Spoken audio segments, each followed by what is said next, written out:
Hello fellow space engineers, GopeScope here from the GopeScope gaming channel, and you may have noticed a bit of a change of scenery. With my VC contact going dark just after giving me a rather ominous warning, I decided it would be best to put some distance between myself and Void Corp Space. I spoke with my friend Elon Armitage, founder and CEO of ArcLight Drive Yards, to find out what ADY was working on these days that might take me away from Void Corp Space, and Elon informed me of a subcontracting job ADY was working on for Void Corp. That is what has brought me to this test site, and I am being told by ADY engineers that if we look up now, we will see just what is being tested. As you can see, there are several objects falling to the surface of this moon. These are orbital drop pods, and ADY has developed a variety of them. Each is designed to deploy from orbit, either from a station or ship.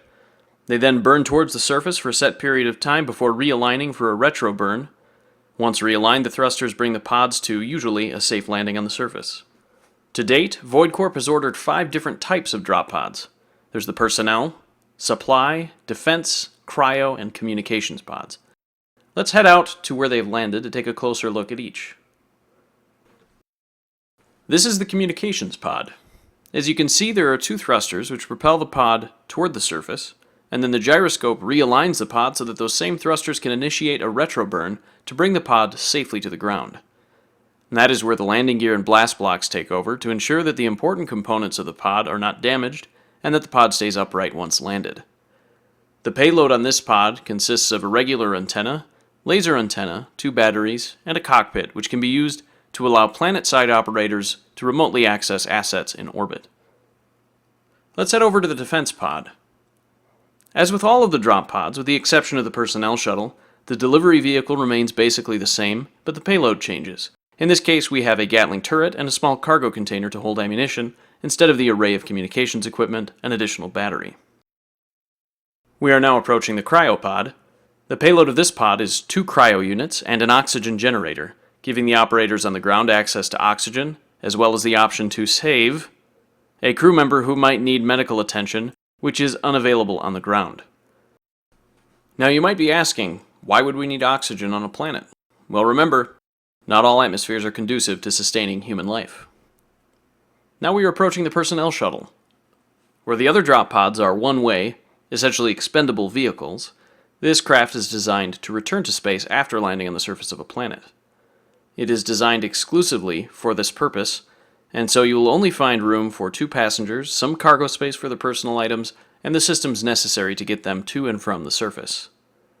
ADY is still experimenting with both sensor and timer-activated landing sequences. And finally, we have the cargo pod.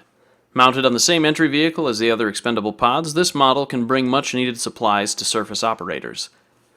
Whether they need ammunition and weapons or building supplies, this pod can get it to them quick as lightning, and has a beacon to show them where it is, as well as a small turret to protect the cargo until its rightful owners can get there to claim it.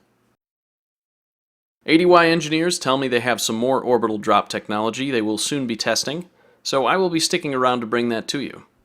Until next time, this is GopeScope, signing off.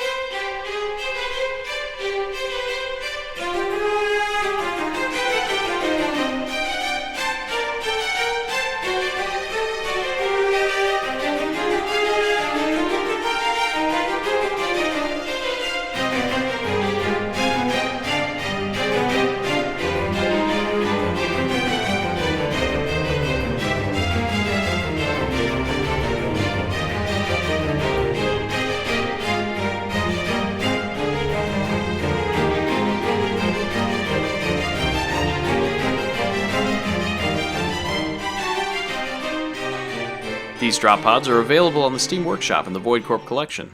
If you enjoyed this video and you'd like to see more, please hit those like and subscribe buttons. Thank you for watching, and stay tuned for more.